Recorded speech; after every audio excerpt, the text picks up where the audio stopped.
Right, welcome everybody to today's Two Saints podcast show with myself, Mark C, and my co-host, Mark H. How's it going, Mark? How you doing? Yeah, it's going great, mate. I mean, come this time tomorrow night, we could be top of the league. Top of the league, what? Wow. Top of the league. But, how did that happen? But knowing Saints, we won't be. No, yeah, exactly. Yeah, no pressure there. Yeah, in the age-old tradition of being a Saints fan. Oh, well, they failed again. Damn. Hey, let's make the best of it, though. Top 5 in the Premier League. Can't grumble at that, can we? Yeah. And the only other thing I want to say is, it's been a good week if you're a Saints fan. All right, obviously we didn't finish the weekend in the top 4, but I would have took 5th place, and I would have took a chance of being top for 24 hours on Friday night. Absolutely right. I would be quite happy with that. Yeah, definitely. But all I want to say is I hope that all the listeners are, staying safe and keeping well. Absolutely right. Yep, I echo those sentiments totally. So coming up for you in the first half of today's podcast, we have the Two Saints review of Aston Villa 3, Saints 4 and Saints Club news. Just to remind you all, you can contact us via our email address, the Two Saints Podcast Show at outlook.com, for questions or items you'd like to hear in future shows. You can listen to the radio show on Fiesta 95 FM in Southampton and via onlineradiobox.com. Also, the Two Saints Podcast Show is now available via Spotify, SoundCloud, Overcast, Acast, Apple Podcasts, Google Podcasts, Deezer, iHeartRadio, Amazon Music and Podbean, or via our Facebook page, The Two Saints Show, and our YouTube channel, The Two Saints Podcast Show.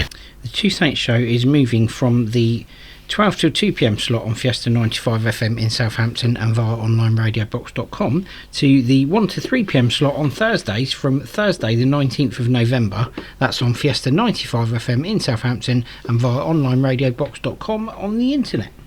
So, getting straight on with it, Two Saints review of Aston Villa 3, Saints 4. Ward-Prowse stars with the dead ball in win at Villa. Ward-Prowse a positive step, and Ralph Hasenhüttl, the first 60 minutes was special. Certainly was. And also, frog in my throat, James Ward-Prowse is the Southampton midfielder, the new Premier League free kick king. Well, he's certainly amongst illustrious company, Mark. All of going to the review, mate. I mean, basically, the game, I thought we'd wrapped it up at half time. We're going into the break, we're 3-0 up. I thought, it was a bit like the song that Starship did, nothing's going to stop us now. If you remember that one. Yeah, absolutely right. So it was a bit like that, going into the break, and then a worried frown came over my face at the realisation that obviously Jan Bednarek was suffering from a bit of concussion after the collision with Ollie Watkins going up for a ball. He crashed to the ground pretty spectacularly and pretty painfully. Yeah, and I think the thing is I just think that it wasn't just the fact that Jack Stevens come on, but like I said, for us, I always think it's about us being able to play our first 11. And the thing is the other great news from our point of view was that Ralph decided to go with Theo Walcott rather than Nathan Redmond, and it was something that we called for on last week's show, or last week's podcast, I should say. And, I mean, I think it showed how good we are when we've got our first 11 out on the pitch. And the thing is, Mark, you couldn't choose between any of the goals because all the goals were great goals. Absolutely. I mean, my personal favourite was Danny Ings, but you could throw a blanket over the 4 goals. To be fair, I know James Ward-Prowse's second free kick came in for a lot of praise. But as I say, they were all great goals. Vestergaard's header, any normal Saturday, that would have been the goal of the game, Oh, absolutely. Absolutely. So it was just, we were scintillating in the first half, just Shea Adams had a goal chalked off for offside, which to me, borderline to say the least. Elbow was offside. you know. But so after all that in the first half, you go into the second half, and okay, they got a goal back. We scored one with Danny Ings, and then you're sort of sitting there thinking, we're still in control, and then we had the funny sort of last 5 minutes where everything went pear-shaped. Jack Grealish decided to go to ground inside the box and get a penalty. Surprise, surprise. Jack Grealish with a speculative shot that took a deflection, makes it 4-3. And, people are saying, edge of the seat. But really, it would have been a travesty of justice if we hadn't have won that game 100%. on Sunday. We were by far playing the better stuff, The only frustrating thing was if we'd scored a couple more goals and not conceded, we actually would have gone second in the table temporarily.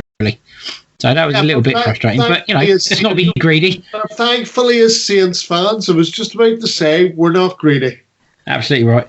So, lifting Ralph Hasenhüttl's side into the top four, James Ward-Prowse was left in a buoyant mood and said, I've said it a couple of times, but to be playing in the Premier League, captain of this club and to score a couple of goals, it's my boyhood dream and I'm enjoying every minute at the moment. Any goal in the Premier League, whether it's a tap-in or a free kick, doesn't matter, and helped us to the 3 points today. We knew they'd come out and we're just going to sit back. We weren't just going to sit back and take the defeat. We still had to be aggressive against the ball. We were a little disrupted with the injuries, but to come away with 3 points from here and be where we are in the table is a real positive step. Commenting, he also said, to beat a legend of the club like Matt Le Tissier is a big honour and hopefully I can extend the record soon. And the record is obviously he's overtaken club legend Matt Le Tissier for free kick strikes in the Premier League for Southampton. And he said, it's nice to be rewarded for the hard work on the training ground. You have some days when they all go in and some days when you don't, and they're the ones that count. To score 2 today was very special, and he's now joined an illustrious club of players that have scored from direct free kicks, Mark. And he's only 10 behind the legend that is David Beckham with direct free kicks. So keep going, James. You might even beat Becks. I mean, there's, he still has, another good 6 years. Absolutely. Good 6 years. And also, and starting a bit of a legacy. If he doesn't beat the record. And also, he's also alluded to the fact he's starting a bit of a legacy because he's been out in the back garden with his little boy teaching him how to take free kicks. Yeah. So we'll keep an eye out for Ward-Prowse Jr. as well. I think as well that I read somewhere that, before Hasenhüttl came in, his free kick record wasn't that great.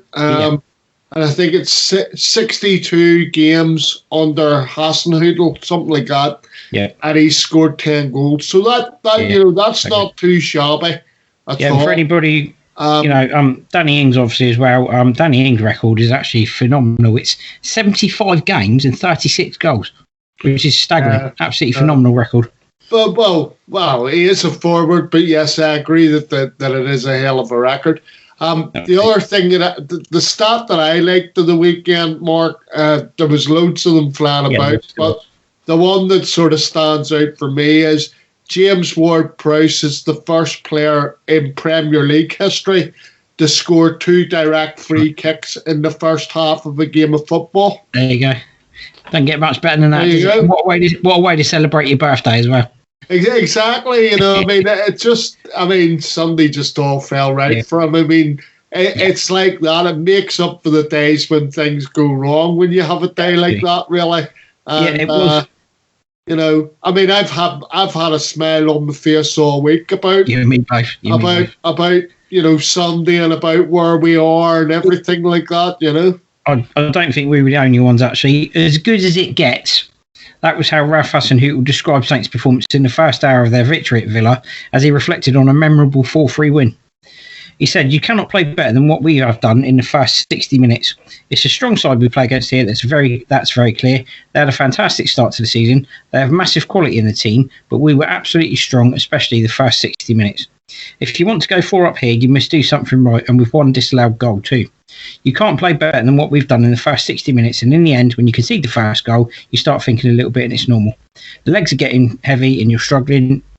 Then it's overtime with another 6 minutes. You concede the second one and they're thinking, hopefully we win this game. In the end, it was an important win. It's not about how high or the goal difference is not interesting me. What interests me is that we had the 3 points And I think not a lot of teams will get that here. We know we're getting better and we have good automatism in our team. The way we played in the first 60 minutes was by far our best away game, I think, this season. It's good to see we can score. It's good to see we can defend. After half-time, we didn't play in possession like we can normally do. And this was a little bit frustrating to see because then you come under pressure automatically. Yeah, they defended really well for 60 minutes. Just let it all slip a little bit at the end. Yeah, I mean, I think the thing is I don't think the personnel changes really helped. I mean, funny enough, I didn't think, Jack Stephens necessarily coming on was as significant, but I think for me, it was certainly when James Ward-Prowse had to go to left back.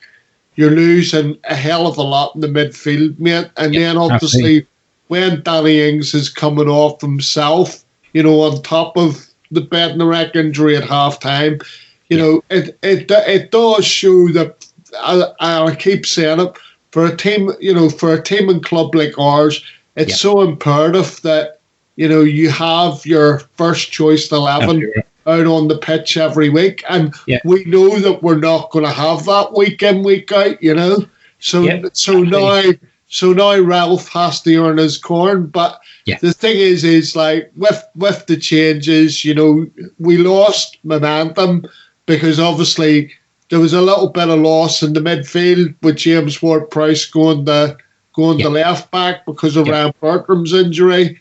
And all I would say as well is, but they manfully got through it, mate. I mean, as I say, I thought two of the Aston Villa goals were fortuitous, the penalty and the action. I mean, that's sod's law, unfortunately. But the thing is, the worst thing about sort of Sunday for me, it wasn't, obviously it was a win that was fantastic, but Darren England needs to get a new Swiss watch. Yeah, he does. Maybe he needs to invest in a good Timex or something like that because... Yeah, it was weird, Martin. I do agree with you on that one because I was listening to it on the radio, to be fair, and I just couldn't figure out where he got all the extra time from. Because I'm listening to it on the radio and I'm thinking, surely there wasn't that much injury time, was there? I don't remember it being that long, but anyway. I mean, he's not one of my favourite officials anyhow, because I think, I would have him sort of officiating in the Championship. I don't think he's Premiership standard. I mean, he only started refereeing in the Premier League last season, and I think he's pretty poor, to be fair. Him and Graham Scott for me, who, if the listeners don't know, he refereed the Tottenham Brighton game on later on the Sunday, and they're two of the worst referees I think I've seen for many a year. I will say something here that will probably surprise you, Mark. Might surprise a few people that have heard the radio show we do in the podcast as well. And the fact that I actually agree with you that I actually think one of the best officials we've had regards to Saints, surprisingly, is actually Kevin Friend. Which has probably come as a bit of a surprise to you and a few others who've had me talk about him. But I think he actually has been quite a good official for us, to be fair. Yeah, I mean, I always defend him. I've only ever seen him have a bad game once, I think, and that was at Dean Court when we lost 2-0. Yep. But in the main, he's not as bad as Saints fans seem to think. He can be a bit of a lucky charm for us. But as I say, no, it was a good result, and we're fifth in the table, and we had a chance of going top on Friday night. Absolutely right, and we can't wait. Couldn't ask for anything more. No, absolutely right. It's 100% as well. Just adding a little bit extra onto regards to James Ward-Prowse. Ralph Hasenhüttl said when he gets a chance around the box, he's unbelievable. I'm happy for him to have scored two, but also because he supplied an assist for the first goal and for the one disallowed by VAR. On free kicks, he's amazing and he's getting better. It's no coincidence he's our captain. He's our role model for what we stand for. He's an unbelievable fighter for the team. So he's actually 12th on the all-time list of free kick takers in the Premier League, and he scores a free kick approximately every 1,835 minutes. Beckham's record was actually 18 direct free kicks and at a rate of 1,198 minutes per direct free kick goal, and he's in that table along with the likes of Thierry Henry, Gianfranco Zola, Cristiano Ronaldo, Laurent Robert, Ian Hart, Frank Lampard, Christian Eriksen, Juan Mata. So some pretty illustrious company there, and he's certainly holding his own, Mark. He is, mate, he is. And the other thing to say is, obviously, he got his call up to the England squad today. So let's hope that he gets significant more game time than what he did last time round on the international break. Yeah, and it actually made him the 9th player in the Premier League history to score 2 direct free kick goals on this table in a game, and the first since Christian Eriksen for Tottenham against Swansea in 2015. So it's been quite a while. So there you go. But such as his prowess from free kicks, he's now his club's leading Premier League goal scorer from free kicks. So there you go. Fantastic. And he deserves all the plaudits. Certainly deserves his England call-up. Go and enjoy yourself, James, but stay safe and please don't get injured. We could do without that. God forbid. Anyway, Agreed. There we go. Agreed. So that brings us nicely to the end of the 2 Saints review of Aston Villa 3, Saints 4. And obviously Saints sit 5th in the Premier League. Bring on Friday. We can't wait. Certainly. We'll be watching it together. Yep, definitely. So we're going to take a very brief break, and when we come back, Saints Club news. It's the 2 Marks, C&H, on the 2 Saints Show, Fiesta 95 FM. Right, welcome back, everybody. So, Saints Club news. Saints suffer injury blow. Saints lose on penalties in Senior Cup semi. Dave Horseman, it's a missed opportunity. Under 18 report, Saints nil, Fulham 2. Women's report, Ilminster nil, Saints 4. Spacey Cow keep the momentum going. Women's fixture suspended until December. No place like home for Theo Walcott. I'm sure his middle name's Dorothy. No, I'm joking. And Saints announced Shaw as official training kit partner. And Saints Foundation is raising money to support older adults. So, Saints injury blow, Mark, which is bad news for us. Danny Ings looks as though he's going to be out for 4 to 6 weeks. Jan Bednarek picked up a bit of a concussion. Ryan Bertrand appears to be out as well. And Ibrahima Diallo apparently got a dead leg. But Danny Ings, obviously the far more serious one. It looked as though he was going to be okay initially. No swelling of his knee. And he obviously left the ground okay. It seemed as though he was all right. An initial scan was quite favourable, so it doesn't seem to be too serious. He tried to train, and they immediately realised there was an issue, which meant he's got a slight meniscus issue. He's got to have some surgery, which I believe he had this morning, and he's going to be out for 4 to 6 weeks, which is a big blow. But obviously, with the international break, hopefully it won't be too big a blow, and hopefully he'll be back for Man City with a bit of luck. Yeah. I've got my fingers crossed it's only going to be 4 weeks. I've got to be honest, mate. What I'm looking at is the 4 weeks. You know, I'm looking at 3 weeks of rest and recuperation from the surgery, and then basically a week's training, and maybe hopefully, fingers crossed, a little bit of a rush job, I know, but you know, you basically you're sort of hoping that he's back as soon as possible, because the thing is you need the goals, and much as Sunday showed that, you know, we can score from other places. You know, the thing is it'd be interesting to see how they cope without his presence. Absolutely, you know, right. you and I have both said, you know, that we want to see Theo Walcott playing up front. Yeah, absolutely. Shea Adams. Yeah. And then you bring Nathan Redmond into, you know, the left hand side of the attack. Absolutely right. You know, so that, I don't think that's so much of an issue, funnily enough. I mean, the issue is Danny Ings, right? Yep. Danny Ings, the person, Danny Ings, the player, you know, because he chases everything down. What is important as well, though. And it is a huge miss. But I think my bigger concern, Mark, to be honest with you, is the left back. Yeah, because 100%. I just sit there and I think to myself, what's he going to do? Because the reports, I've subsequently read reports, and Ralph Sademan, I mean, if you watch the press conference from today, Ralph Sademan, or yesterday, sorry, Ralph Sademan, that Ryan Bertrand and, you know, Jake Vokins are both out. So it's a bit of a strange one as well, because I've seen footage from the training ground. Jake Vokins is in training. Mohamed Salisu is in training. Jake Vokins is in training. Ibrahima Diallo is in training. And Bednarek's in training. So I'm a little confused by the press conference, and I'm a little confused by Ralph saying players aren't available when I've seen footage of them in training. So I wonder if he's putting a bit of a flanker, to be fair. But I don't know. Let's wait and see, I guess. I don't think it's that, man. I think it's a case of you mentioned the man we haven't seen yet, Mohamed Salisu, is in training, right? But going back to, and this is sort of summing all this up, right? You said about Jake Vokins being in training. Yes, you can be in training, but Ralph's thought mindset probably is, are these players ready? Yeah, the thing is he's probably sitting there in his subconscious saying, they're not ready. Yeah, and that's the thing. He is saying they're not ready. He again, I don't know whether you've seen, any of this sort of pre-match interview and all that there, or pre-match sort of press conference that they do, Mark. But one of the things that I picked up on, and I'm going to go back to this left back thing in a minute, but one of the things that I picked up on was he did actually savage. Well, I shouldn't say savage. Savage is the wrong word. He hammered Michael Omofemi again. He did for his lifestyle, commitment to training, everything like that, and that tells me straight away that he's out of the running for Friday. If you were looking at other alternatives and not Theo Walcott, which you'd probably think on the back of that, well, it's going to be Shane Adams or Dan Alindalu if it's not Theo Walcott. Absolutely. But I just want to go back to the left back thing, right?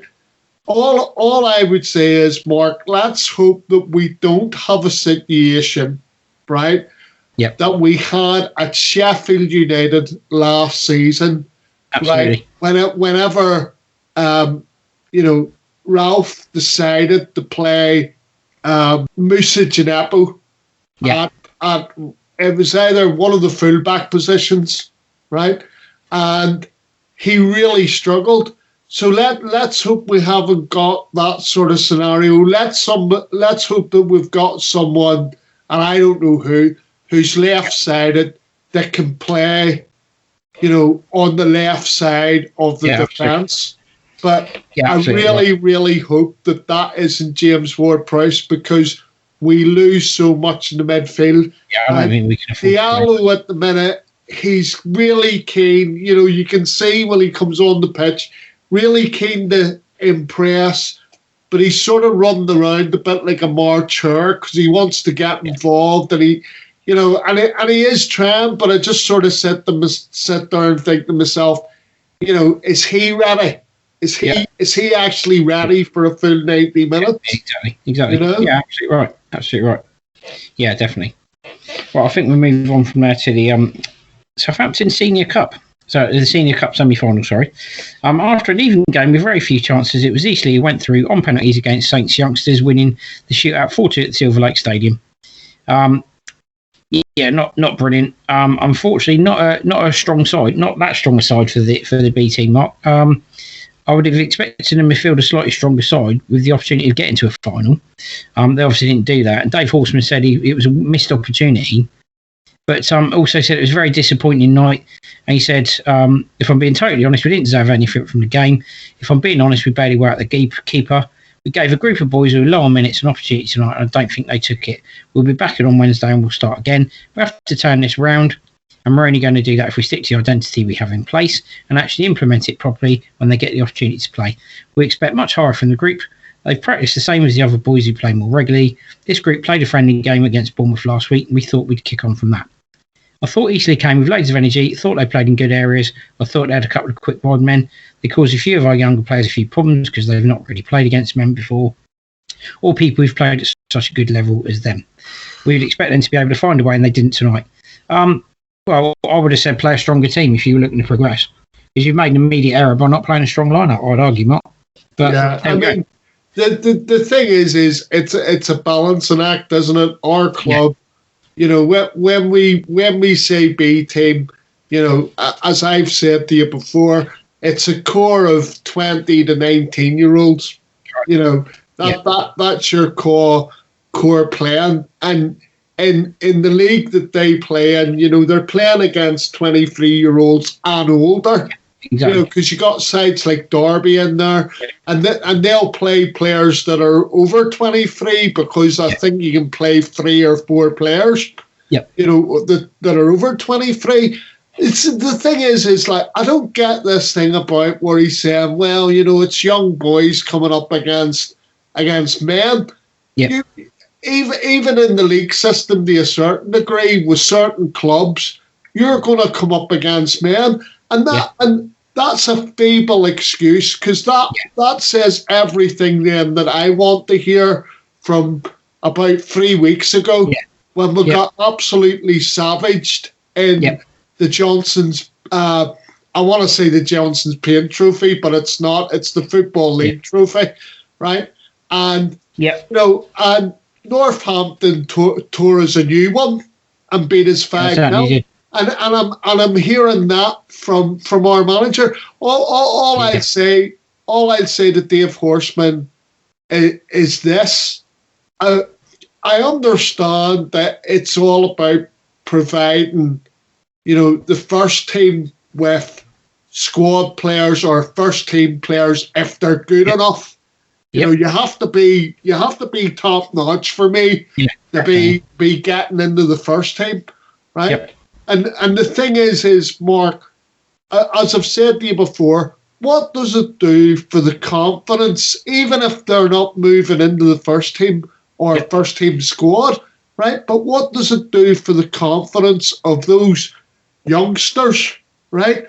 Yep. If they're continually getting beat every week, like you've just said, it was an opportunity to go into a final, right? And for them to experience a final, all right, it's only the Hampshire Senior Cup, but that's not the point.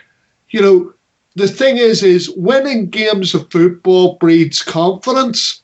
And I just don't, I get the fact that at the under 18 level, I don't expect anything, but I expect a bit more when you're basically talking about your B team. But the thing is, I expect a bit more than what we're getting.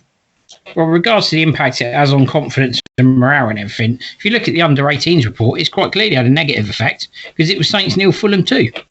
So the under 18s have lost. So, it quite clearly has had an effect. Yeah, I mean, the thing that I find is it does have a trickle-down effect because you're still talking about academy players across the main age groups, right? Now, the one thing I will always say is the under 18s I don't get too panicky about, right? They go into a section of about 12 teams, right? And, usually they'll finish sort of lower midway, right? That probably won't be the case this season. It'll probably be worse than that. But I think it's Paul is it Hardiman? Paul Hardiman, who came from Man City. Yeah, Paul Hardiman. And down the road there as well. And Horseman came from there. But I keep saying they made a mistake to appoint them. I mean, because the thing is the result sequence. I mean, don't get me wrong. Raleigh brought us up into the top league. Yeah, right? And that's fair enough. And we struggled in the last season before lockdown and all that. Yeah, absolutely. But Dave Horseman came in round about October, November time, and the results haven't improved. They've got worse. So I don't know how you move forward from that. Yeah, no, absolutely. Well, unfortunately, they're not moving forward, but people that are moving forward, the women's team. Ilminster 0, Saints 4. Marianne Spacey-Cow said, keep the momentum going. She obviously said that prior to lockdown, because obviously that's now come into effect, which means that sadly, the women's fixtures are suspended until December. But they certainly signed off in style, Mark. Yeah, they did, mate. It was a very convincing 4-0 win. I know somebody who was actually at the game. Oh, excellent. And they reported that the pitch was an absolute quagmire of a pitch. It was basically held in what seemed to be a municipal public park, to be fair. So 4-0, yeah, I mean, the thing is you can only beat what's put in front of you. Again, we'll go back to that word momentum. The momentum keeps going. and everything else. And it's such a shame now that they've had the lockdown for a month. And the other thing that the listeners might be interested in is in the next round of the Cup, they're due to play Bournemouth women. So at least that'll be a slightly more challenging fixture, I would imagine. In the meantime, if they want a game, play the B team, you might teach them a thing or two. I mean, this is something that I would love to see during the lockdown. You know, let's get the men's B team, playing the Southampton women's team, right, at Staplewood in a proper match. Why not? You know, they've got a spare month now, the ladies, you know. Right. You know, and hopefully the ladies will kick the men's horses and you know, and then the B team might buck up their ideas. Absolutely right. Absolutely right. So, they say there's no place like home, and for Theo Walcott, there's no place like St Mary's. Since his arrival on loan from Everton on transfer deadline day 3.5 weeks ago, he spent the bulk of his time at Staplewood, adding to his club's style of play under Ralph Hasenhüttl. In that time, he made his second debut in red and white, completing the full 90 minutes and an enthralling draw at Chelsea, which his fairy tale homecoming was sealed by a timely assist for Yannick Vestergaard. He said, "I feel like only today it's really hit me, because it's the first time I've walked down the tunnel and seen the stadium," he says with a beaming smile, as he gazed out onto the pitch where he used to wreak havoc in a Saint shirt 2 sizes too big for him, that bellowed in the wind as he breezed past petrified defences in the Championship. What a way to describe it. Absolutely brilliant. Brings back so many pleasant memories, that. He said, "Seeing myself as a 16-year-old kid playing at St Mary's, it's hit me now a little bit more than it has at the training ground. There's something about being at St Mary's. It's a special stadium, a special place where all my best memories have been. I've always wanted Saints to do well, always looked at the fixtures and results. I feel like I'm part of this club, definitely. Today I'm in a suit, but obviously I want to be in the Southampton colours, so I can't wait for that." Yeah, absolutely. And he's literally come home. Yeah, I mean, all I would say about it, Mark, is, and I just want to squeeze this in as well, right? You know, on the podcast, I always hold my hands up when I'm getting things wrong, right? Yeah. I'm getting Yannick Vestergaard wrong. That is one thing I just want to say. Keep it up, you Great Dane. Okay, but the thing I was going to say in relation to Theo Walcott is, you know, so far it's been a great move by the board and the powers that be at the football club to bring Theo Walcott back in. You know, there is a caveat there for me. You know, fantastic input. Yeah, you know, input the last, you know, 3-4 games, right? And that needs to continue for Southampton to be successful. Is it? You know, it's about our main players. You know, doing well. Femi, if you want to learn how to conduct yourself as a footballer, follow Theo's example, and you won't go far wrong. That's not a bad shout for in the dressing room, mate. And out on the training pitch, you know, you could do a lot worse. But to me, it's really important for Theo, not just from an injury point of view, that he stays injury free this season. But the thing is it's been a career for me. When I think about watching him, you know, when he burst on the scene at Southampton, right? And you thought to yourself, the world's his oyster in terms of football, right? But you've got to say it's been a career unfulfilled, and he must have burning ambitions himself, and hopefully that will help. That will help to drive us forward as a team and as a club. Yeah, since he's come in, you cannot fault the example he's been setting the youngsters, and you can't fault his commitment since he's been here. He's been absolutely great, and that's fantastic to see. And I certainly do wish him well. I hope he does stay fit. You know, I, like you, was a little bit concerned when we first were linked with him, thinking, no, wages are too much, injury record's not great. I'm proud to be sat here saying I was wrong on that one at the moment. So long may it continue. Yeah, I mean the injuries sort of speak for itself, and we still have to wait and see. But the board were clever. You know, or the people run the club. It's not the board. I shouldn't say well, it is the board, I suppose. But the people run the club were clever in the sense that, you know, reportedly we're not paying as much as the wages as we were worried about. and that was a stroke of genius, to be honest with you, because we've got a player on our hands here, I believe, that's hungry to prove a point, and that's great as long as he stays injury free. Yeah, I think at the moment he's not one of those players we need to sweat over, and that brings us brilliantly on to the next story in regards to sweat. Southampton Football Club are delighted to welcome Shaw, Unilever's market-leading antiperspirant brand, as its new official training kit partner. So over the course of the partnership, Shaw will feature on all first team and B team training kit for the 2020-21 season, as well as having branding on in-stadium LEDs and media backdrops. Obviously, I spoke to you about this a few weeks back, Mark, but it looks as though there was a reason it was on the kit. Yeah, they've confirmed it now. The only thing I would say about it, Mark, is I don't object to it, given the club needs to raise funds from somewhere. You know, we're in the middle of a pandemic. It's difficult. You know, I appreciate for the club it is difficult. But on the flip side of that, Mark, is, you know, now that precedent has been set where they're basically advertised on the training shirts, you know, all I would say to the listeners is expect now to see that every season. It kind of annoys me a little bit, because I would like some of the shirts. You know, you know that I'm not a big fan of advertisements all over the place. Like I just like the shirt, plain and simple. So for it to be introduced on the training kit as well, you know, because the big tick does look like a bit of a nightmare, to be honest with you. You know. Especially with the belly I've got, you know, it is slightly protrude.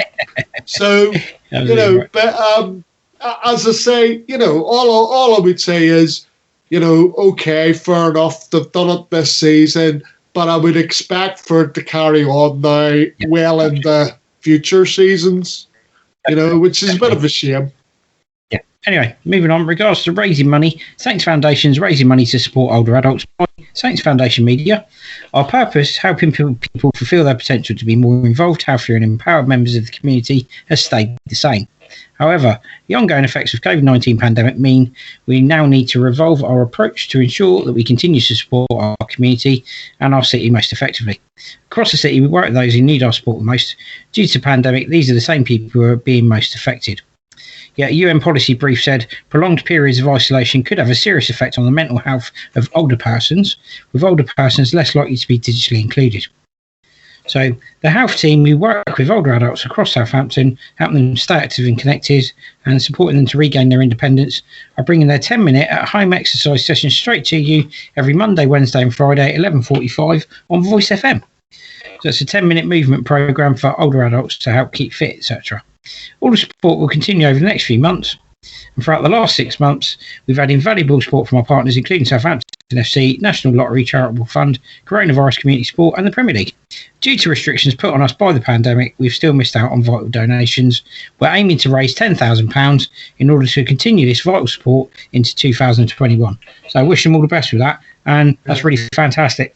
More great work from the Saints Foundation. Mark, I think the thing is again, the Saints Foundation, you know, we may have beefs with certain things that the club does, you know, as supporters I'm talking about, but you can't fault, you know, the charitable arm. I mean, you know, we've talked about this a little bit briefly, right? And it's like I said to you know, it's good that they're highlighting the elderly, because you do worry that in certain situations like this, they kind of get left behind, you know, and mental health, as they say, it has just as much impact on the elderly as it does any other section of society. So, definitely, you know, the fact that they're trying to raise, you know, £10,000 for, you know, for next year, I think they're trying to raise it for 2021. So let's hope that they reach those targets, and, you know, and push through that barrier and raise more than the 10,000. But I just think, given what's happening at the minute, you know, the club, well, the Saints Foundation, the charitable arm, are right to highlight this. You know, as I say, because most of the attention recently, certainly for football supporters and everything else, has been, you know, raising money for food banks and stuff like that. You know, through giving their money for pay-per-view events and stuff like that there. And it is important that, you know, the elderly in our community in Southampton don't get left behind, because, you know, we're putting everybody else first. So let's put them first for a bit, and let's, you know, raise more than the £10,000. Yeah, anybody's wanting to donate to a charity of any kind, please make some donations to Saints Foundation and help them to meet that target and exceed it. So that brings us to the end of that section of the podcast today. So we're just going to take a very short break, and we will be back after that. It's Mark C and Mark H. Mark my word, they're here with everything in the Two Saints Show. All right, welcome back, everybody. So, coming up for you in the second half of the Two Saints podcast show, we have this week's other football news, Saints in Reflection, this week featuring Alan Ball, and the Two Saints preview of Saints versus Newcastle. So, other football news. Nobby Stiles, World Cup winner and former Manchester United midfielder, dies aged 78. World Cup winning England midfielder Nobby Stiles has died aged 78 after a long illness. A statement issued by his family said, the Stiles family are sad to announce that Nobby Stiles passed away peacefully today, surrounded by his family after a long illness. The family kindly asked for privacy at this sad time. So, sad news about Nobby Stiles, and also sad news about Bobby Charlton, Mark, who's also, so Bobby Charlton, who's been diagnosed with dementia, unfortunately. So, more sad news and a couple of sad articles together there. Yeah, thoughts? I mean, Nobby had been suffering for a long time. Obviously, you know, as well as Bobby Charlton, as you just mentioned, right?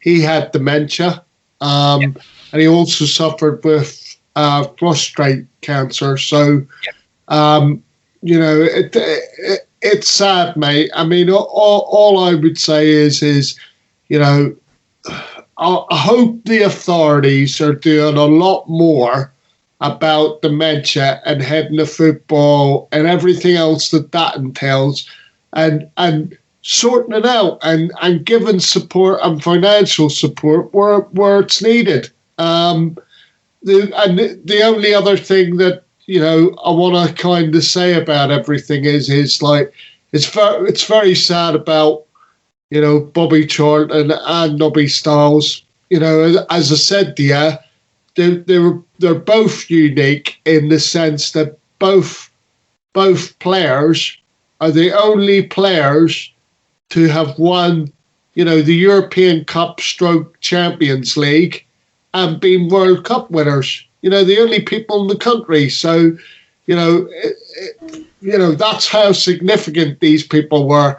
You know, I heard Mark Lawrenson talking about Nobby Stiles on the radio and saying what an ordinary bloke he was. He was Mark Lawrenson was trainee at Tranmere at the time when Nobby Stiles was working with Bobby Charlton. Bobby Charlton was the manager. And, you know, Nobby Stiles used to give Mark Lawrenson lifts to him from the training ground. You know, and you're sat there, you know, the way he described it was, you're sat there in the car with a World Cup winner. You know, what's not to like about that, you know? And that's how down to earth he was. But the thing that was unique about him as well was that, you know, when him and Alan Ball was selected, you know, I always remember the interview where, you know, Sir Alf Ramsey turned around and said of the two of them, that they were the terriers in the England team, you know, constantly snapping round the heels of, you know, more gifted players. They were sort of like the water carriers to the modern, you know, the modern equivalent of the water carriers. And the jobs that they did were significant. You know, I mean, there was large calls, I think, after their final group game in '66, you know, from the media and from the FA, putting pressure on Alf to drop Nobby Stiles because of one particular tackle. And thankfully, you know, that didn't happen and the rest's history. But it's a very sad time. And the the only other thing I want to add, Mark, is let's knight these people now while they're still alive. Let's not wait until they're all dead and hand it out posthumously. Let's do it now while they're still alive, because who knows, when we'll see anything like that happen again, on the World Cup stage for England. Absolutely right. Yep. So Nobby Stiles, the toothless fella who meant so much to fans, by Jonathan Ureko. Triumphant, toothless and twirling. Nobby Stiles dancing is one of the most defining images of England's 1966 World Cup victory. He jigged around the perimeter of the Wembley pitch, false teeth pulled out, red socks pulled down, tightly gripping the Jules Rimet trophy in his raised left hand.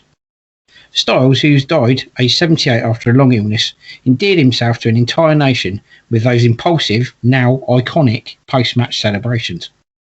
And that feeling is not limited to the generation lucky enough to witness his country's finest football moment firsthand. Kids of my grandkids' age, they come up to me and go, "Hey, you're the fella with no teeth who danced around Wembley, aren't you?" He told the Guardian newspaper in 2002, "In a way, you end up belonging to everyone." Earlier in that glorious summer of 1966, England's enforcer was not unanimously popular, not with supporters, not with the media, and not with the Football Association. Eventually, the one-time Catholic altar boy won over the critics who were far from enamoured with his combative style. But the modest Mancunian, a kind, warm and unassuming family man off the pitch, rather contradictory to his on-field persona, will be forever remembered as a national hero. Born Norbert Peter Stiles on the 18th of May 1942 in Collyhurst, a post-industrial damaged suburb to the north of Manchester city centre, he realised his childhood dream by joining his beloved Manchester United as an apprentice in November 1959. My father Charlie was an undertaker in the area we lived, and when we got the call to go to Old Trafford to sign my contract, he said, "Jump in, son, and I'll take you down there." Now, jump in, son, meant in his hearse. The 5'6" fullback was handed his first team debut a year later, though only after being sent for an eye test by United manager Matt Busby, who was concerned about the number of missed-time tackles made by the teenager. Fitted with jam-jar spectacles off the pitch and thick contact lenses on it, Stiles' eye for a tigerish tackle instantly improved, and Busby had the vision to make a brave tactical decision which would change the trajectory of Stiles' career. The Scots' dilemma was this. He needed an energetic halfback, defensive midfielder in modern parlance, to break up the opposition attacks and feed his forward line of Bobby Charlton, George Best and Dennis Law. Stiles fitted the bill. He became the fulcrum of the United side, which went on to win the 1964-65 First Division title, eventually catching the eye of England manager Alf Ramsey as he tried to mastermind the host nation's World Cup assault the following year. Like Busby, Ramsey knew he had to maximise the talents of Charlton. Like Busby, Ramsey turned to Stiles. Stiles made his England debut against Scotland at Wembley in April 1965, cementing his place over the next 12 months with a series of zealous performances. But his aggressive ball-winning technique did not please the purists in the press, even during the 66 World Cup. "I got slaughtered in the papers, absolutely slaughtered," he said. "My job was to win it, give it to Bobby and let him get on with it. The criticism never put me off." That criticism was not only from journalists though. Even the FA didn't like the baldy midfielder's destructive manner. After receiving a retrospective booking following the final group game against France for a robust challenge on Les Bleus rival Jacques Simon, the governing body demanded Ramsey drop Stiles for the quarter-final against Argentina. Ramsey refused. "I was a liability," they said, Stiles reiterated. Alf told them he'd resign if he couldn't pick who he wanted. He was prepared to resign in the middle of a World Cup over me. I never found that out until he'd died. What a man.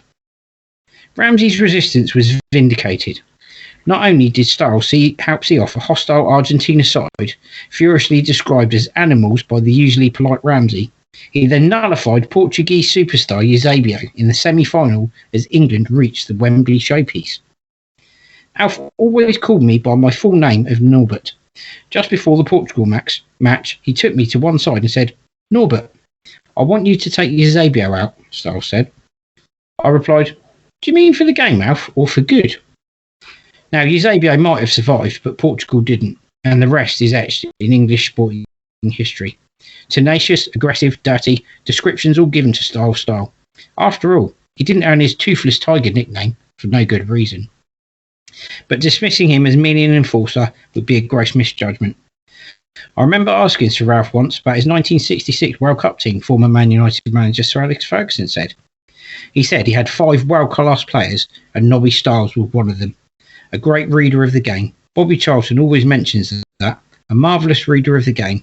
Influenced the team, could tackle and could pass. While Stiles will forever be remembered for his influential part in England's triumph, he will also remain a hero in his home city of Manchester. Rest in peace, Nobby Stiles. Yeah, beautifully done, beautifully read, Mark. The one thing I did want to add very quickly was, and it's a story that I think Nobby's son has talked about, and certainly Alan Ball talked about, was Nobby Stiles gave Alan Ball a lift back north after they'd won the World Cup. So he gave him a lift back to Liverpool and then came back down to Manchester. Obviously, at the time, Bally was playing for Everton. But this story always sticks in my mind. So they just won the World Cup. You know, they've been staying in posh hotel, whatever, you know, and they're driving back north, right? And they decide to stop off at the services, and they had a simple meal of egg and chips. Fried egg and chips, you know. You wouldn't get that these days, you know, with the young'uns, but I just thought that was really, you know, it was a nice story the way it was told, but yeah. So rest in peace, Nobby, and all I would say is you know, as far as Bobby Charlton's concerned, let's hope that, you know, he can battle it and sort of still go and watch his beloved United, you know, because I know that he still goes to the games with his wife. So, you know, let's hope that isn't taken away from him and he'll still have the memories for a while yet. In regards to the FA and the PFA, whoever it is that should be supporting these former players, your behaviour towards former players and the fact that those of them that are suffering from dementia get very little support or anything else is disgraceful. You know, you're talking about somebody who we know quite well from his Saints days. Chris Nichols, obviously suffering from dementia, great player for us, great manager as well for Saints, had a fantastic career as well with Ireland, as Mark will obviously say. And also Dave Watson, captained England, getting no support from the PFA, FA or anybody else at the moment. Absolutely disgusting. They need to get their house in order on that one. Let's support these former players and look after them. You know, that should mean something, and it doesn't. And that's just a sad indictment at the moment, unfortunately. Anyway, we'll move on to slightly different news before we get to down and dreary and dark. So, pay-per-view. Premier League extends the model to matches on the 6th to the 8th of November.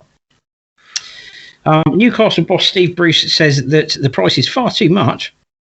And Newcastle United have offered season ticket refunds to fans for behind closed doors games. So the pay-per-view thing, I mean, it is a nonsense. I was really shocked to read that they've decided they extend it for this weekend.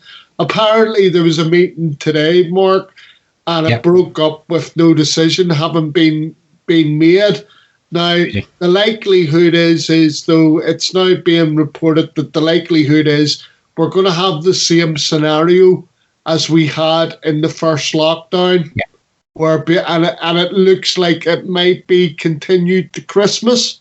So it's sort of good news for those of us that don't have Sky, you know, like myself. I don't have Sky. You know, I don't have any of those sort of premium kind of channels. So, you know, it means being able, hopefully, to watch one or two, you know, Saints matches on Freeview or something like that, which, you know, it's good news. So hopefully that'll happen. You know, I think there obviously is going to be some sort of ratification about it next Wednesday or Thursday, I think. But anyway, going to Newcastle, I mean, I agree with Steve Bruce's sentiments. I think it's a bit strange, though. He comes out less than a week, you know, after his chairman's come out and turned around and said, yeah, no, we're not in favour of this. But yet, when the meeting was taking place, the only team that voted against it was Leicester.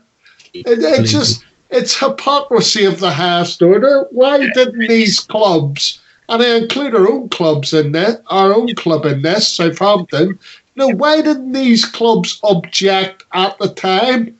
They're sat there and they're going, I've heard some of the reaction from the hierarchy at our club, and they're saying, well, we didn't have much time to react. It's pretty straightforward what they're suggesting. You either turn around and you say, no, we're not doing it, or whatever. This nonsense about, well, we were in alphabetical order and our vote wouldn't have made any difference. I would have slept better in my beds if you had just voted no. You know what I mean? Yeah. The way you thought. Anyway, the other thing is the Newcastle season ticket refund. I mean, it's a nonsense. Everybody else who's had season tickets have refunded. There were clubs that didn't even have season tickets for this season and still don't. So I don't know how it's going to work. I would have thought that if fans are let back in at the end of towards the end of the season, then people will just pay on a match-by-match basis. But the point being, Mark, Newcastle should have been refunding the money from the get-go, and it's an absolute disgrace that they haven't done it up until now. Talk about an absolute disgrace. That's probably what Chris Wilder's thinking of John Lundstram at Sheffield United. So Sheffield United manager Chris Wilder says it's frustrating that midfielder John Lundstram has rejected a new contract offer. He's in the final year of his current deal. He's now set to leave Bramall Lane. We've offered him a very good contract that's up there with the top players at the club. He doesn't want to sign it, Wilder said. Welcome to the Premier League, Chris Wilder. Yeah, apparently he said it's a very good offer. There's always two sides to every story. John and his agent feel that they maybe want to negotiate elsewhere. So there's that. And also Sheffield United have had Sheffield Wednesday, not United, have had a 12-point deduction for breaking rules on spending reduced to 6. Now, what's the point of having spending rules if you're going to reduce the fine or whatever it is anyway and just say to clubs, yeah, it's fine, don't worry about it, because clubs are just going to go, well, that's fine, we'll spend what we want. The problem you have, right, and I'm going to cover these two very quickly. So the John Lundstram story, I think it's a little bit cheeky. I know we see it before, and obviously he's using the Bosman ruling, and he's obviously dreaming of playing for Liverpool at Anfield or whatever it is. But the thing is Sheffield United has helped to make this bloke's name.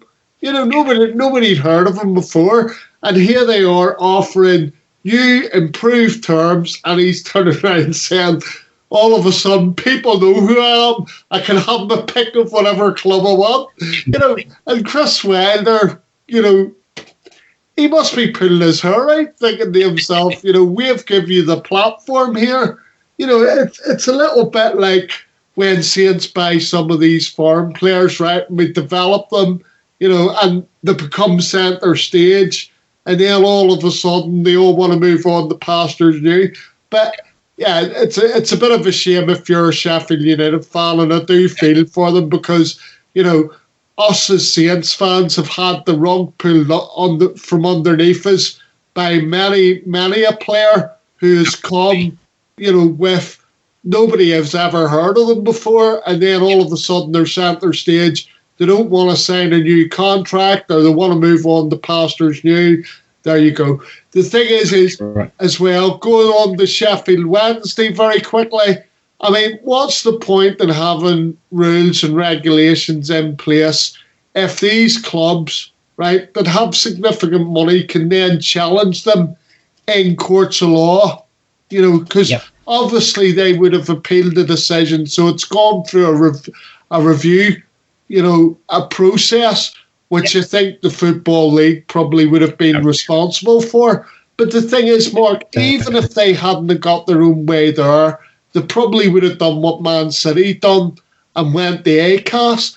And I just think it makes a mockery. What's the point in having a football governing body if you aren't going to adhere to the punishments that are laid out? At the end of the day, nobody is turning around and saying that Sheffield Wednesday didn't buy their ground and negate it and give it to one of the owners' companies, right? And they're holding it, and they did it to negate financial fair play. Nobody's saying that didn't take place. And I just think it's a mockery, really. Yeah, definitely. So, something that isn't a mockery, FA Cup first round, the BBC to show 13 ties live, including FC United of Manchester versus Doncaster. Also, AFC Wimbledon finished Plough Lane Odyssey 18 years after formation. Richie Wellens, Salford City named Swindon Town boss as new manager. And that's it, Mark. That's it. News. So basically, those 3 articles in a nutshell. Looking forward to the weekend. 13 ties across the BBC platforms, online and whatever. I'll be glued to it all, mate. I'm just thankful that we're playing on the Friday night so I can take in the first round proper. I'll be tuning in to see if Manchester of United can topple the big guns on Saturday evening at 5:35. I think the kickoff is, or something like that, 5:30 or 5:35. Yeah. Anyway, and then moving on, Richie Wellens going to Salford. Little bit of a surprise. I mean, Swindon Town manager, obviously money talks, and Salford obviously with the owners, you're talking about the class of 92 and Paul Lim, it is a club that wants to go places fairly quickly. And obviously it's been a frustrating time for them because they didn't get promoted last season. And this season they've started off, although they haven't really been beaten by anybody, there's been a lot of draws and Graham Alexander got released. I think Paul Scholes was in there for a while. And now we have Richie Wellens. So let's see kind of what happens there. And then we have the new ground at Plough Lane. Well, I say new ground, obviously built on the foundations of the old ground. Certainly, I've had a look at the photographs of the new ground. It looks spectacular and impressive compared to the old ground, because let's be honest, the old ground was a dump. But it is fantastic for the Wimbledon fans. I mean, I lived in London for a short time, and I used to go and watch Palace play, Charlton and Wimbledon a lot, right? Especially Wimbledon when they were based at Selhurst Park, right? And I used to talk to the Wimbledon supporters, right? And their dream was to return to their borough of Merton, which they've now done. They've returned to the spiritual home. And I can't wait until Saints get them. Hopefully at some point we get them in one of the cup competitions or something like that there, because I'll be itching to go to that ground, mate. Bring back so many memories. Yeah, definitely. Right, moving on now to Ryan Sessegnon. The Tottenham winger has been sent racist abuse online. Mika Richards hits out at trolls. He's been criticised basically for internet trolls, claiming that his 50,000 donation split between 2 Leeds and Manchester charities is nothing more than a publicity stunt. And also, Gareth Bale was asked to donate a signed shirt, and that was obviously put to auction, I believe, and the sum that was raised is actually going to be £15,000, which is going to be spent on Christmas hampers for struggling families in Wales. Yeah, so basically going to the first article, I always feel compelled to include these articles, Mark. When are people going to get the message? Please don't do it. Please stop abusing these people online, right? And please, please, please, if you're a football fan, please don't come to the games. We don't want you at football. We don't want you there. So, in fairness, if you're doing that sort of thing, you can't class yourself as a fan.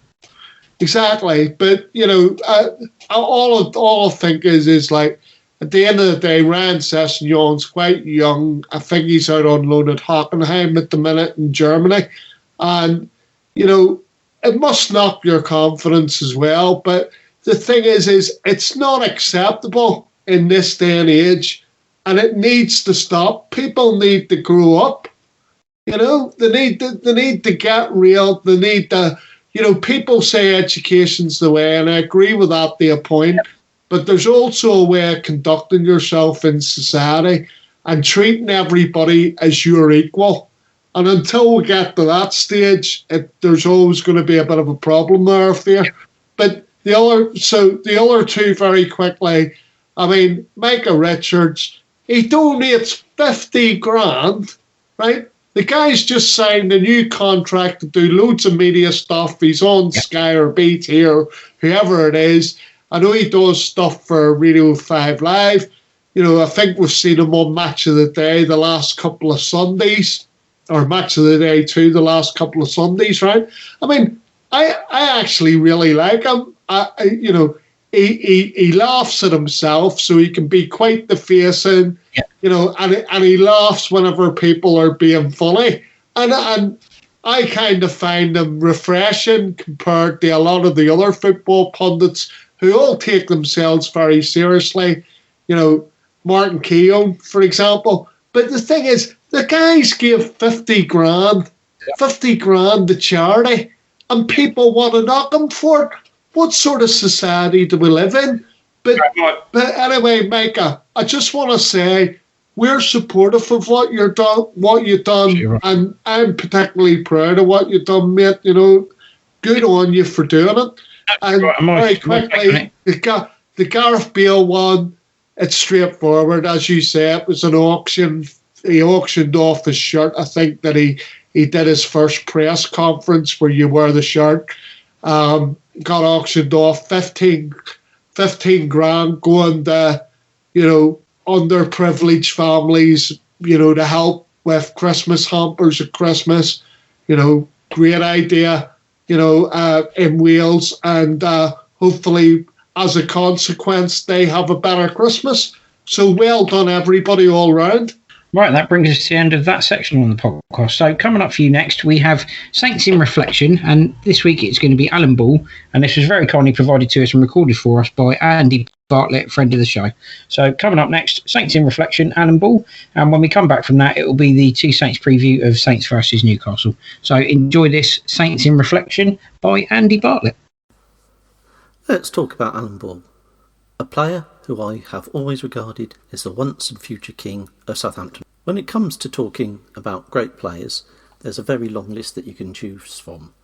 But when you start talking about players who've been truly influential on Saints, the list is a lot shorter. And at the very top, I would put Alan Ball.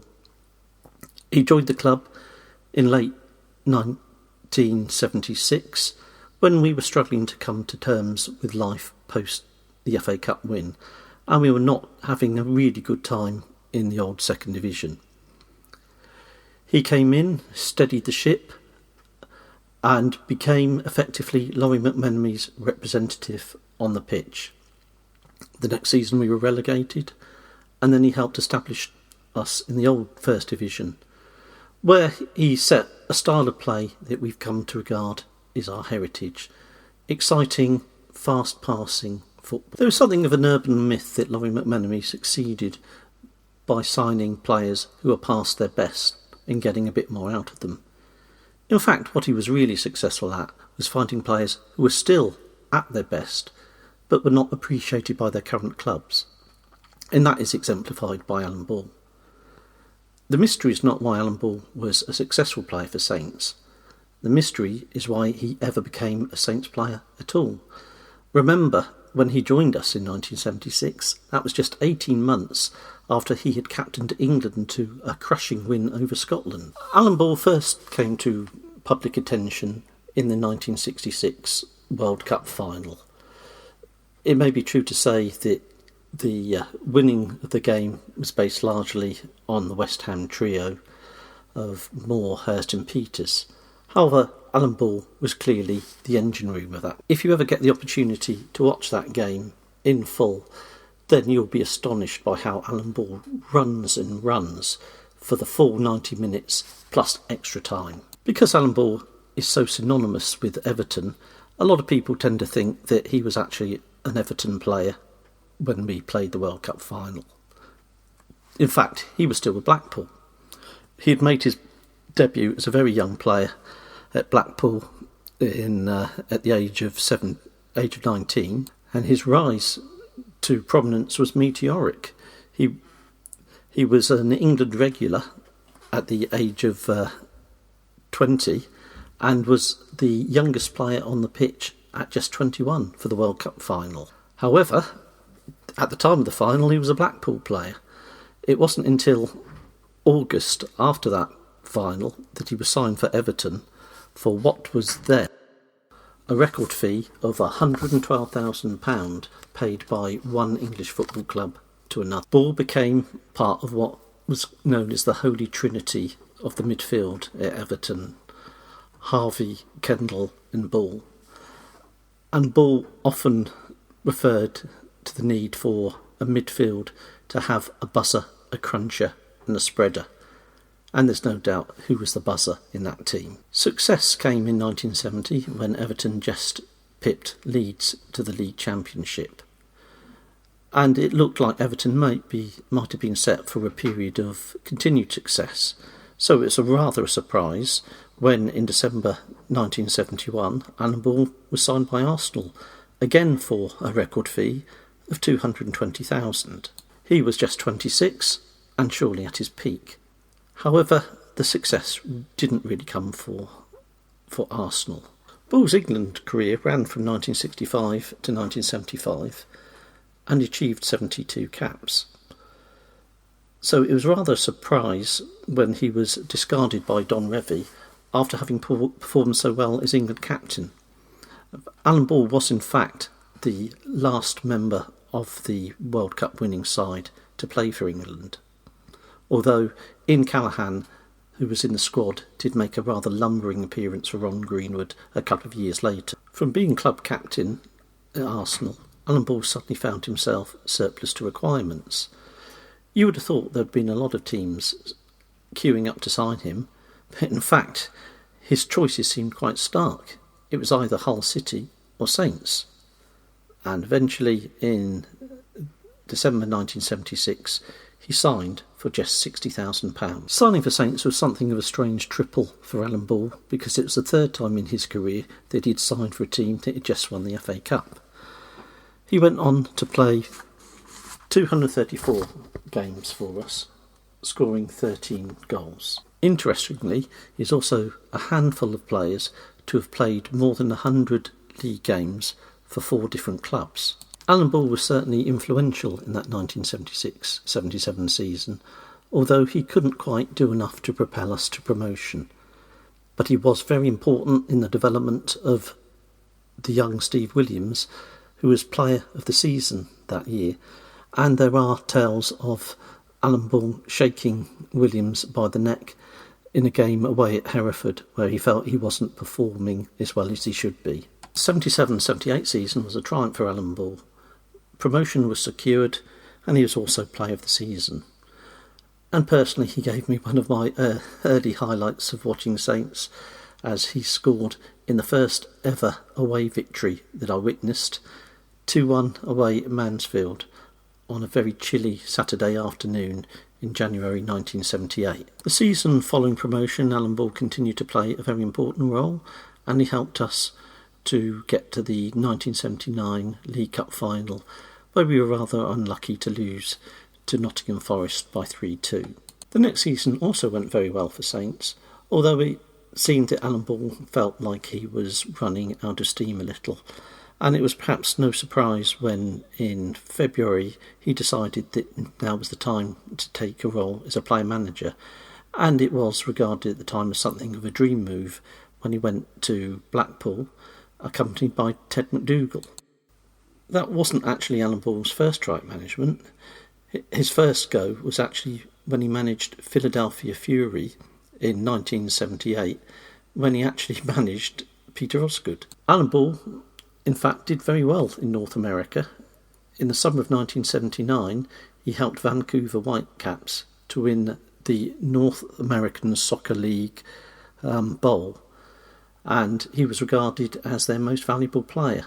In fact, he missed the start of that season and flew home hurriedly after the final to take part in Saints' 5-2 demolition of Spurs. Things didn't quite work out for Alan Ball at Blackpool, and he found himself at a bit of a loose end in March 1981, and then he re-signed for Saints, and he played a very important role in helping us to get over the line to qualify. With Kevin Keegan, we played some wonderful football that season, but we did struggle to hold on to leads, and Alan Ball made an important difference in helping us to get results. Well, it was meant to be a short-term thing. He actually played a further 63 games for Saints in that second spell. Alan Ball just hated to lose, so while he was an immensely stylish player, sometimes he would also get a little too involved. In fact, he became only the second England player in history to get a red card. That was playing against Poland in the qualifier for the 1974 World Cup. He also got very involved with Mark Dennis in a game at St Andrews in the 1981-82 season when we were losing 4-0. And the result of their clash was that both players received their marching orders. The 1981-82 season had actually been a fantastic season for Saints, and at times we could even fantasise that we were going to win the league, and in fact we were at the top for longer than anyone else. Unfortunately, we weren't top at the end of the season when Liverpool won. The 82-83 season should have been the time that everything came together, because we were signing Peter Shilton, and with him in goal we were surely going. Unfortunately, it was not to be. Kevin Keegan departed, and then shortly after, Mike Shannon departed. There were times that season when it looked like we might be heading for relegation. His final game was a very satisfying 3-2 win over Everton, and eventually he left Saints in January 1983. Alan Ball went on to play a handful of games for Bristol Rovers, but eventually he retired, bringing the curtain down on a career in which he played 833 games and actually scored quite remarkable 160 league goals, which is a very, very good return for someone who was a midfield player. An interesting did you know about Alan Ball was that when he joined Saints towards the end of the 80-81 season, he actually helped Saints create a team lineup which featured 4 England captains.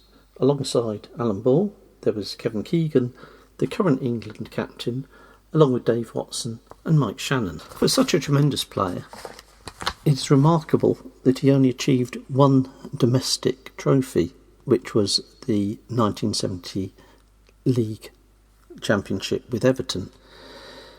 He was unfortunate that he lost 3 domestic finals: the FA Cup final in 1968 with Everton, the 1972 FA Cup final with Arsenal, and the 1979 League Cup with Saints. But then when you're one of only a handful of players from England that are ever likely to win the World Cup, maybe that's all you need. Alan Ball's attitude to winning was exemplified by his reaction to the end of the 1976-77 season, when after a good victory over Blackburn Rovers, the Saints fans invaded the pitch. Alan Ball could see no reason for anybody to be invading the pitch in celebration of a season in which nothing had been won and nothing had been achieved. It was in fact, though, a joyous outpouring of anticipation at the good times that were surely set to come. And indeed they did come with Alan Ball.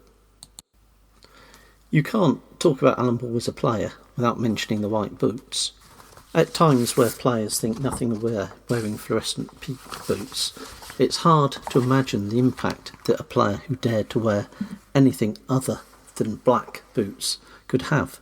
But that was the case in 1970, when Alan Ball was paid the princely sum of £2,000 by Hummel to wear their new white boots.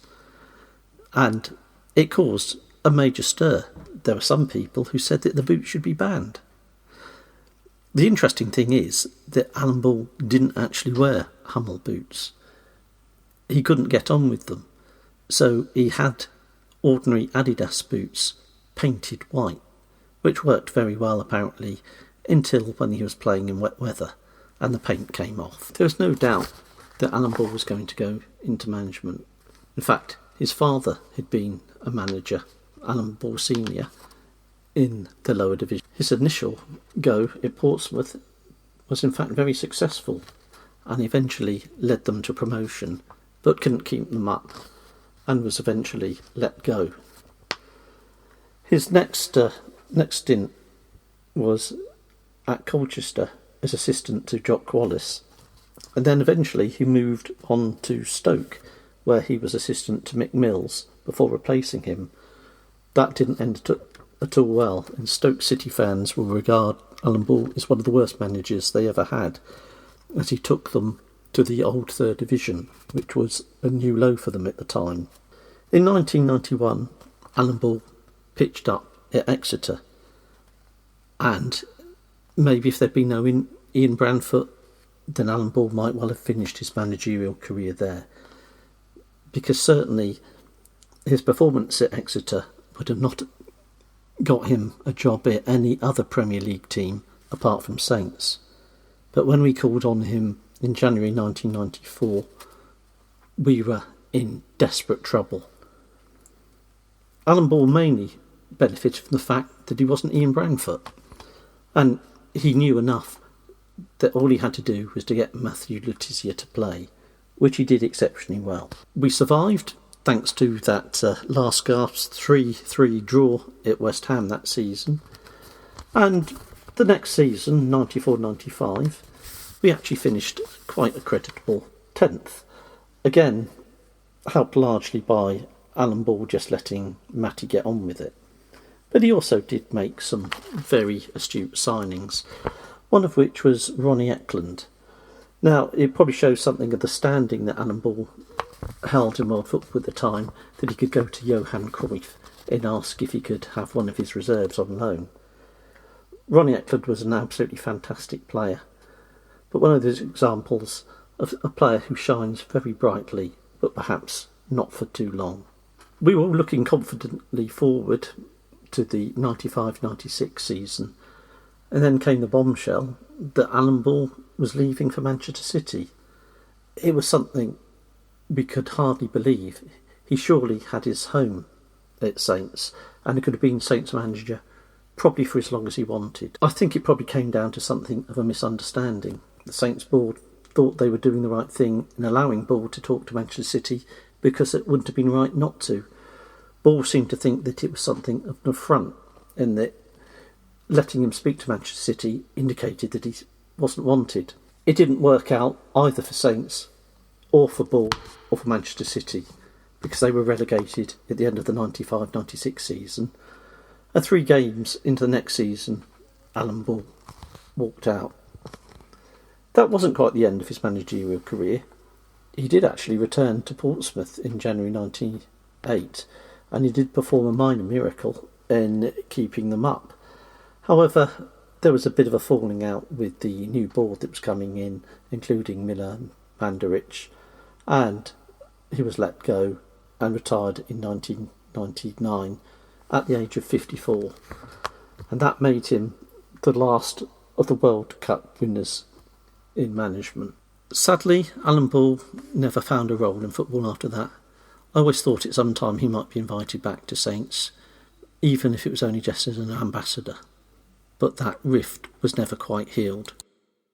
Bally died of a heart attack at his home in Warsash in April 2007. He was just 61. He had a big heart, and maybe the stress of football had just been too much. Alan Ball meant a great deal to me because of his approach to football and the way that he tried to bring other players through as well. And if there's just one really happy memory that I have of Alan Ball, it's of a game early in the 1978-79 season after we'd just been promoted. We had a terrible first game at Norwich when we lost 3-1. Then the second game home against Bolton Wanderers, we drew 2-2 when we really should have beaten them. And then we had a game against Middlesbrough at the end of August. Things were not going at all well in the game. In fact, At half-time, we were a goal down to David Armstrong, a player who would eventually become a Saints player. And the talk at half-time was if we'd ever manage 10 points by Christmas. In the second half, just on the hour, an Alan Ball free kick was headed in by Chris Nicholl. There were 10 minutes to go. Alan Ball spotted the Middlesbrough keeper off his line and beat him with a delightful chip. We won the game 2-1, and I knew that everything would be okay. It's the Two Marks, C&H, on the Two Saints Show, Fiesta 95 FM. Right, welcome back, everybody. Hope you enjoyed that from Andy. Thank you very much, Andy. We enjoyed that.